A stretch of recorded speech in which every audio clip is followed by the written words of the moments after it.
গো, কাল কি রাজসভায় যাবে না কালো সজ্জাবিলাস চলবে? হ্যাঁ, বাহ বাহ বাহ বাহ বাহ, ভালো বললে তো।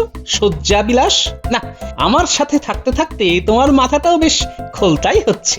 না, কালকের দিনটা রাজসভায় যাব না, কিন্তু কেউ যদি এসে খবর নেয় তাহলে বলবে ওই আজই তীর্থ থেকে ফিরেছি, পথশ্রমে ক্লান্ত, ব্যাস তাহলেই হবে। এই 4 দিন তুমি কোনো কাজের কাজ করলে না, শুধু শুয়ে বসে কাটালে। হ্যাঁ,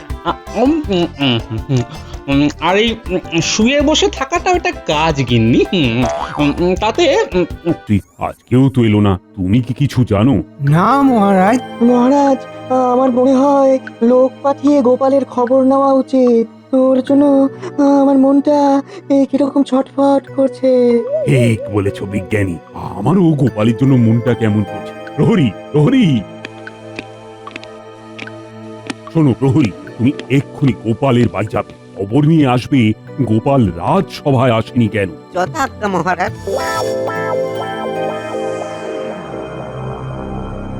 মন্ত্রী, অনেক দিন ধরে একটা ইচ্ছে মাথার মধ্যে কেবলই কামড়াচ্ছে। কি ইচ্ছে মহারাজ? কৃষ্ণনগর আক্রমণ করে মহারাজ কৃষ্ণচন্দ্রকে বন্দি বানিয়ে এই খাম্বাজ রাজ্যের ভৃত্য করে রাখতে। আর মন্ত্রীটাকে কি বানাবেন? ওই কৃষ্ণনগরের মন্ত্রীটাকে শুধু ব্যবহার করব, তারপর কাজ মিটে গেলে ছুঁড়ে ফেলে দেব। মহারাজ, একজনকে নিয়ে ভীষণ চিন্তা করার আছে মহারাজ। জানি জানি তুমি কার কথা বলবে, গোপালের কথা বলবে তো। এই ঠিক ধরেছেন মহারাজ, এই গোপালই হলো আমাদের এই ইচ্ছের অন্তরায়। কোনো উপায়ে গোপালকে রাজ্য ছাড়া করতে পারলেই আমাদের কাজটা সহজ হয়ে যাবে। ওই গোপালের বুদ্ধি হলো আমাদের একমাত্র অন্তরায়। কোনো কারণে গোপালকে যদি কৃষ্ণনগর ছাড়া করতে পারি তাহলে আমাদের কাজটা অনেক সহজ হয়ে যাবে। মন্ত্রী তুমি আপাতত একটা কাজ করো, বর্ধমান রাজার কাছে এই খবরটা দাও যে কৃষ্ণনগরের মহারাজ বর্ধমান রাজ্য দখল করবার পরিকল্পনা করছে। এই গুজবটা ছড়িয়ে দাও, তারপর দেখি কি করা যায়। ঠিক আছে মহারাজ। গোপাল দাদা, ও গোপাল দাদা, ঘরে আছো? গোপাল দাদা, ও গোপাল দাদা। গিন্নি, মহারাজ লোক পাঠিয়েছেন আমার খবর নেওয়ার জন্য। যাও যাও যাও, সুন্দর করে অভিনয় করে বলো দেখি আমি তীর্থে গেছি। দেখি তুমি কেমন অভিনয় করতে পারো। আমিও চলা কলা কম জানি না। হ্যাঁ, তুমি শোনো আমি কেমন বাচিক অভিনয় করি। হ্যাঁ,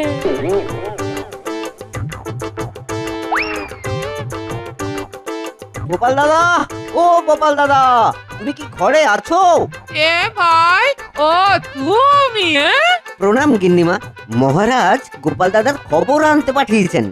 ভাই, তোমাদের গোপাল দাদা তো বাড়ি নেই গো, একটু তীর্থে গেছে। হ্যাঁ, কবে ফিরবে বলতে পারছি না। আসলে রাতে কোন এক দেবীর স্বপ্ন দেখে খুব ভয় পেয়ে গেছিল। হ্যাঁ, সকালে উঠে মুখে কিছু না দিয়ে চলে গেল। ঠিক আছে গিন্নিমা, ঠিক আছে, তবে আমি আসি। যাবে কি, দুপুর বেলায় গেরস্ত বাড়িতে এসেছো, একটু জল বাতাসে খেয়ে যাও। হ্যাঁ, ভেতরে এসো, ভেতরে এসো। বাহ বাহ গিন্নি বাহ, কি সুন্দর একটা গল্প ফাঁদলে, বাবা যায় না।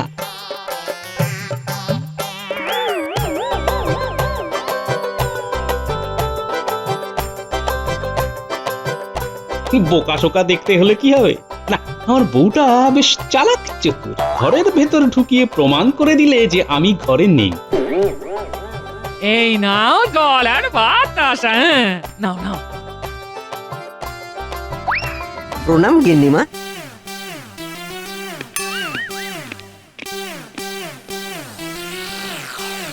বলো প্রহরী, গোপালের কি খবর পেলে? মহারাজ গোপাল দাদা তীর্থে গেছে। বাবা, কালে কালে কত কি হলো। গোপালও তীর্থে গেল। হরি, তুমি কি ঘরের ভিতর ঢুকে দেখেছিলে?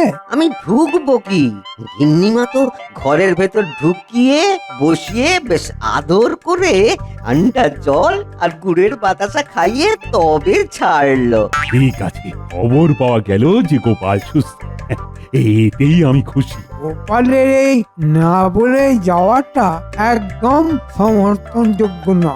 বলে কয়ে যাবার মতো তো সময় পাওয়া যায়নি। তাতে কোনো এক দেবতার স্বপ্ন দেখে ভয় পেয়ে গিয়ে ওই সকালে কিছু মুখে না দিয়েই বেরিয়ে পড়েছে। গিন্নিমা তো তাই বললো। ব্যাস জানা হয়ে গেল। কি মন্ত্রী, তোমার জটিল মাথায় আর কিছু জানবার আছে নাকি? না মহারাজ, আর আমার জানার কিচ্ছু নেই। মহারাজ, একজন লোক আপনার সঙ্গে দেখা করতে চায়। এত রাতে কি দরকার? ঠিক আছে ঠিক আছে, পাঠিয়ে দাও।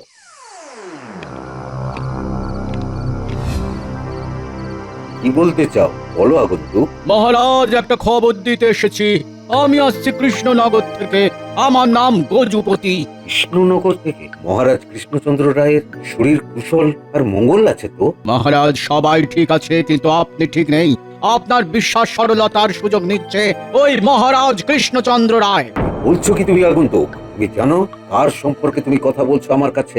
জানি মহারাজ, আর জানি বলে এই গুপ্ত সংবাদটা আপনাকে দেবার জন্য আমি সুদূর কৃষ্ণনগর থেকে এখানে এসেছি। আর ভাবতেও পারবেন না মহারাজ কৃষ্ণচন্দ্র রায় কি ভয়ঙ্কর ষড়যন্ত্র রচনা করেছেন। তুমি একটু খুলে বলো আগন্তুক। মহারাজ কৃষ্ণচন্দ্র রায় পরিকল্পনা করেছেন যে বর্ধমান রাজ্য তিনি আক্রমণ করবেন, এবং এই মর্মে কৃষ্ণচন্দ্র রায় সুবিশাল সৈন্যবাহিনী প্রস্তুত করে খুব শীঘ্রই বর্ধমান রাজ্যে প্রবেশ করবেন। আমি খুব বিশ্বস্ত সূত্রের খবরটি পেয়ে আপনার নিকট এলাম। খবরের সূত্র বলতে পারবো না, ক্ষমা করবেন। তুমি তো আমাকে খুব সংকটে ফেলে দিলে। আমি বিশ্বাস করতে চাইছি না, কিন্তু তোমার কথার মধ্যে এমন কিছু আছে যে আমাকে বিশ্বাস করতে বাধ্য করছে। আমাকে আপনি বিশ্বাস করতে পারেন মহারাজ, আমি মিথ্যের কথা বলতে আসিনি। আমি আপনাকে সতর্ক করতে এসেছি। ঠিক আছে ঠিক আছে, আমি কালকে এই বিষয়ে ওই রাজসভায় আলোচনা করব। এখন তুমি বিশ্রাম নাও। প্রহরী প্রহরী, আগন্তুককে তুমি অতিথিশালায় নিয়ে যাও। মহারাজের জয় হোক।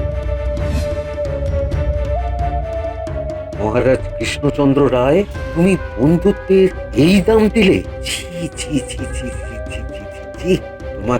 তোমাকে বন্ধু ভাবতেও লজ্জা বোধ হচ্ছে। ঠিক আছে, তুমি যুদ্ধ চাও, আমি যুদ্ধের ময়দানেই তোমাকে সমুচিত জবাব দেব। রাত হয়েছে মন্ত্রী, গভীর রাত, খুব গভীর রাত।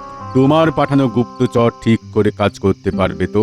গজুপতি খুব পরিকর্মা, আপনি কিচ্ছু ভাববেন না, ও এতক্ষণে ঠিক কাজ করে দিয়েছে। তার মানে বলতে চাইছো যে বর্ধমান রাজার কাছে এই খবরটা চলে গেছে যে কৃষ্ণচন্দ্র রায় বর্ধমান আক্রমণ করতে পারে? শুধু করতে পারে তাই নয়, মহারাজ করবে, এই কথাটাই বলতে বলেছি।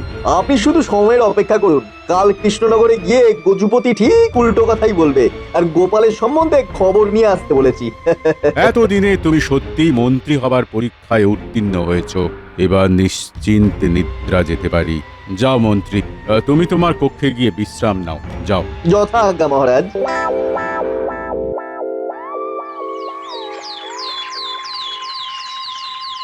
কি গো, আজকেও কি রাজসভায় যাবে না? কেন? এই যে তোমার কাছে রয়েছি, তোমার কি ভালো লাগছে না? না, তা নয়। কাল রাজসভায় যাব, আজ শুয়ে শুয়ে ভাববো যে কাল কি বলবো। মাথাটারও বিশ্রাম প্রয়োজন। যাও, তুমি কাজে যাও, আমি আমার বরাদ্দ শয্যা সুখ উপভোগ করি। প্রণাম মহারাজ, আমি বর্ধমান থেকে আসছি একটা বিশেষ খবর দিতে। আমার নাম গজুপতি। কি বিশেষ খবর? মহারাজ, কৃষ্ণনগরের ওপর ভয়ানক বিপদ ঘনিয়ে আসছে, তাই আগাম সতর্ক করতে চলে এলাম। বিপদ? ওরে বাবা! মহারাজ খুব মন দিয়ে শুনুন। বর্ধমানের মহারাজ এই কৃষ্ণনগর আক্রমণ করবার জন্য প্রস্তুত হচ্ছে। কি কি বলছো গজপতি? এটা তো অবিশ্বাস্য। বর্ধমানের মহারাজ তো আমার পরম মিত্র। মিত্রতা শত্রুতাতে পরিণত হতে বেশি সময় লাগে না মহারাজ। চিরস্থায়ী বন্ধু বলে তো কিছু নেই। তুমি কোথা থেকে খবর পেলে আগন্তুক? খবরের উৎস তো বলা যাবে না মন্ত্রী মশাই, তার কারণ আমাকে আরো খবর জানতে হবে। যিনি আমাকে এই খবরটি দিয়েছেন তার নাম গোপন রাখতে বলেছেন। কি ভয়ঙ্কর আতান্তরে পড়লাম রে বাবা! সেনাপতি নেই, গোপাল নেই। কার সাথে আলোচনা করব? মহারাজ, আপনি চিন্তা করবেন না। এখন আমাদের কাজ হলো আমাদের সেনাকে যুদ্ধের জন্য তৈরি রাখা আর খবরের সত্যতা সম্পর্কে সঠিক তথ্য নেওয়া। এই কি বলেছো বিজ্ঞানী? হ্যাঁ, আমাদের সেনাদের সাহস আর বীরত্ব নিয়ে কোনো কথা হবে না মহারাজ। আমরা যদি সীমান্তে দাঁড়িয়ে হাঁচি, সেই হাঁচির দাপটে বর্ধমান রাজ্য কেঁপে যাবে। হ্যাঁ, ঠিক বলেছো, ঠিক বলেছো। আগন্তুক, তুমি আমাদের অতিথিশালায় বিশ্রাম নাও। আমরা তোমার উপর খুব খুশি হয়েছি। প্রহরী, আগন্তুকে নিয়ে যাও। কি ভাবছেন মন্ত্রী মশাই? একটা সুযোগ এসেছে হাতে, সেই সুযোগটা কাজে লাগাতে হবে। সে সুযোগ? গোপালের অন্তর্ধান এবং বর্ধমান রাজার আক্রমণের হুমকি, এই দুটোকে মিলিয়ে দাও। আমি বুঝে গেছি, আমার মাথায় একটা দারুণ বুদ্ধি এসে গেছে। গোপালের এই তীর্থযাত্রা আর বর্ধমান রাজার হুমকি আমার মাথা খুলে দিয়েছে। কাল রাজসভায় দেখবে আমার খেলা। আজ বলে দিলে ভালো হতো। না, তোমাদেরও তো চিন্তা শক্তি আছে। আজ রাত ভাবো, যদি না পারো তো কাল রাজসভায় শুনে নিও। এখন চললাম এক ঢিলে দুই পাখি।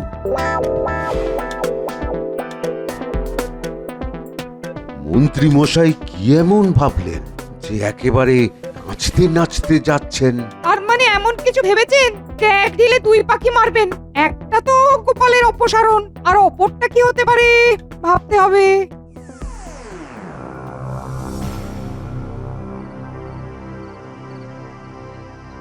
কি গো, কাল কি রাজসভায় যাবে না কালো সজ্জাবিলাস চলবে? বাহ বাহ বাহ বাহ বাহ, ভালো বললে তো। শয্যাবিলাস?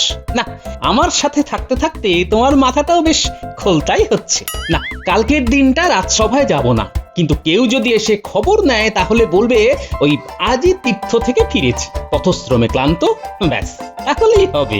এই 4 দিন তুমি কোনো কাজের কাজ করলে না, শুধু শুয়ে বসে কাটালে। হ্যাঁ, আর এই শুয়ে বসে থাকাটা একটা কাজ গিন্নি। তাতে তাতে তাতে মাথার জটগুলো খুলে যায়। আর গিন্নি, এই সময় এই তাজা কুড়মুড়ে মুড়ি আর আখের গুড়ের বাতাসা কাটিয়ে দিল সব হতাশা। মরণ।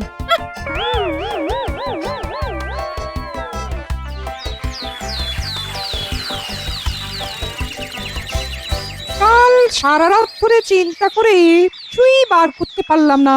দেখি মন্ত্রী মশাই কি বলেন। মহারাজ, আমি আজ এমন একটা কথা বলবো যেটা শুনে আপনি বিস্ময়ে হতবাক হয়ে যাবেন। কি কথা মন্ত্রী মশাই? আরে তাড়াতাড়ি বলো, তাড়াতাড়ি। আমি একটা বর্তমান রাজার ধাক্কায় তো টলমল করছি।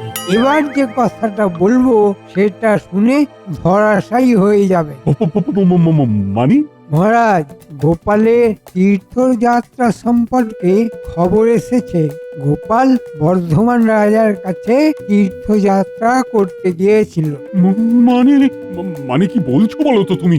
আপনি যেটা শুনলেন নিজের কানে, এই ষড়যন্ত্র মানে কৃষ্ণনগর আক্রমণের এই ষড়যন্ত্র গোপাল এবং বর্ধমান রাজা বসে তৈরি করেছে। এই যে অবিশ্বাস্য! আমার কাছেও অবিশ্বাস্য ছিল মহারাজ, কিন্তু কাল রাতে আমার কাছে দুজন ব্যাপারী দেখা করে এই কথার সত্যতা জানিয়ে গেছে। ওরে বাবা, এ তো মোক্ষম চাল চেলেছেন মন্ত্রী মশাই। এক চালেই তো কিস্তিমাত। আপনি এক্ষুনি গোপালের বাড়ি লোক পাঠান মহারাজ। কিন্তু গোপাল তো বাড়ি নেই। কাজ তো হয়েই গেছে, এখন তো ফিরে আসতেও পারে। ঠিক আছে, তুমি ঠিকই বলেছ। প্রহরী, তুমি এক্ষুনি গোপালের বাড়ি যাও। গোপাল থাকলে নিয়ে এসো। বলবে মহারাজ জরুরি তলব করেছেন। যথার্থ মহারাজ।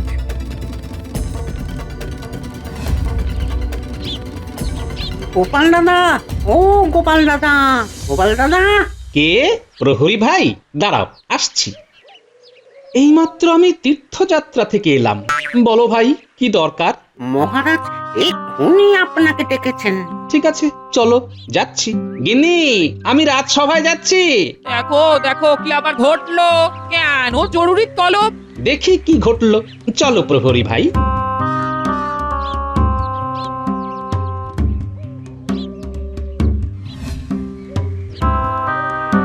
এই এই তো গোপাল এসে গেছে। প্রণাম মহারাজ, আজই এলাম, পথশ্রমে একটু ক্লান্ত। কোথায় তীর্থ করতে গিয়েছিলে গোপাল? মন্ত্রী আমাকে জিজ্ঞেস করতে দাও। গোপাল, আমি বিশ্বস্ত সূত্রে জেনেছি যে তুমি বর্ধমান রাজার কাছে গিয়েছিলে এবং ষড়যন্ত্র করতে গিয়েছিলে। তুমি কিন্তু না বলতে পারবে না।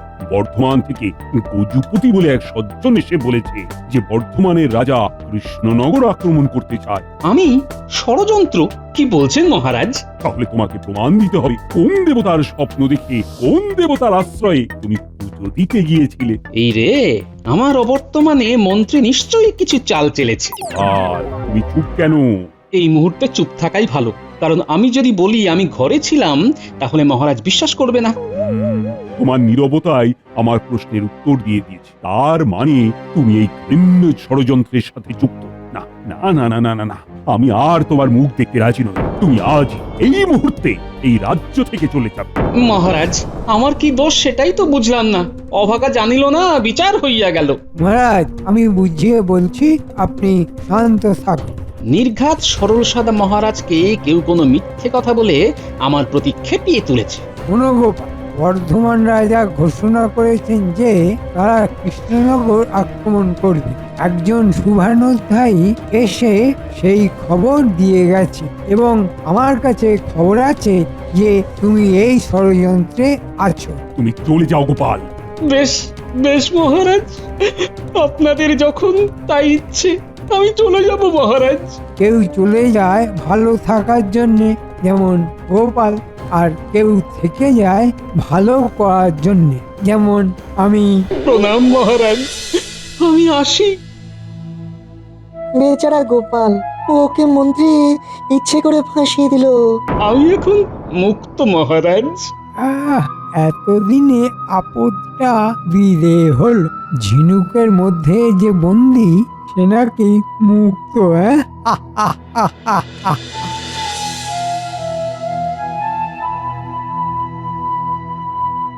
এ কি বদনাম দিলেন তোমার মহারাজ?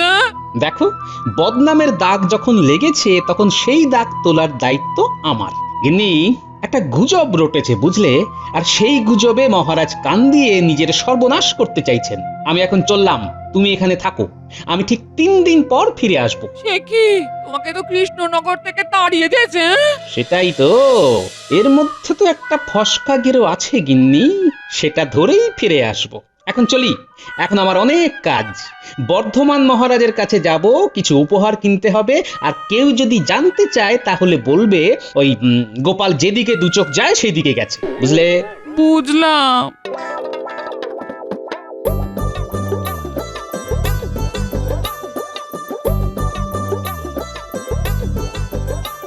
মহারাজ, কৃষ্ণনগর থেকে ওই গোপাল ভাঁড় এসেছেন, আপনার সাথে দেখা করতে চান। ঠিক আছে, পাঠিয়ে দাও। এসো গোপাল, এসো। তোমার হাতে ওই বিশাল থালাতে কি আছে? কি আর থাকতে পারে বলুন মহারাজ? মহারাজ কৃষ্ণচন্দ্র রায় আপনার জন্য কিছু উপহার পাঠিয়েছেন। সে কি? আচ্ছা, কৃষ্ণচন্দ্র রায় ওই জুতো মেরে গুরদান করতেও পারেন নাকি? মহারাজ, আমাদের মহারাজের কাছে আপনার সম্পর্কে কেউ গুজব ছড়িয়ে গেছে যে আপনি কৃষ্ণনগর আক্রমণ করার জন্য সৈন্য প্রস্তুত করছেন। মহারাজের কাছে জেনেছি লোকটির নাম গজুপতি। সে কি? ওই নামে এক ব্যক্তি এসে তো আমার কাছে বলল যে কৃষ্ণনগর থেকে আসছে। আর আমাদের মহারাজের কাছে এসে সে বলেছে সে বর্ধমান থেকে আসছে। ব্যাপারটা বুঝেছেন মহারাজ? না না না, খুব ভুল হয়ে গেছে গোপাল, খুব ভুল হয়ে গেছে। এবার কি করা যায় বলো তো? মহারাজ, আপনিও উপহার পাঠিয়ে মহারাজের সঙ্গে বন্ধুত্ব করে নিন। একদম ঠিক বলেছেন মন্ত্রী মশাই। তার সাথে একটা পত্র লিখে দেব, আর মহারাজকে বলবে পত্রটি মনে মনে পড়তে, আর এই সব উপহার তুমি নিয়ে যাবে মন্ত্রী। যথাজ্ঞা মহারাজ। গোপাল, তুমি আজ বিশ্রাম নাও, কাল মন্ত্রীর সঙ্গে তুমি তোমার কৃষ্ণনগর ফিরে যাবে। আপনার জয় হোক। মহারাজ গজুপতিকে একটা বিশেষ উপহার দিতে হবে। আমার জন্য চিন্তা করতে হবে না, আমার চিন্তা করবে খাম্বাজ রাজ। যাক, আমাকে যে কাজ দেয়া হয়েছিল সেটা ঠিকভাবে করতে পেরেছি। আপনার শুভ হোক। গজুপতি গোপালের আসনে বসবে, কি ঠিক আছে? দুদিন পরে তোমার ওই সিংহাসনটাও থাকবে না। আপনার খুব কৃপা মহারাজ।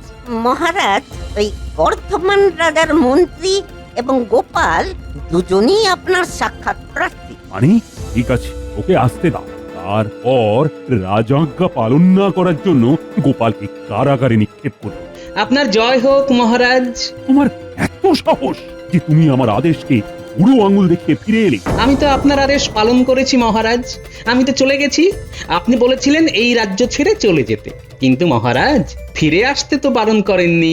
বলেছে গোপাল তো ফিরে এসেছে। মহারাজ, বর্ধমানের মহারাজ আপনাকে পত্র পাঠিয়েছেন।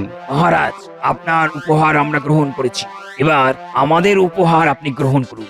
এই গজপতি আমাদের কাছে আপনার সম্পর্কে জানিয়েছিল যে আপনি আমাদের রাজ্য আক্রমণ করতে চান। সে কি গজুপতি, তুমি আমার সম্পর্কেও বলেছ? ওই আমি তো এই ধরনের কোনো কথা বলেছি বলে মনে পড়ছে না। আমি তো জানি আপনি বলেননি।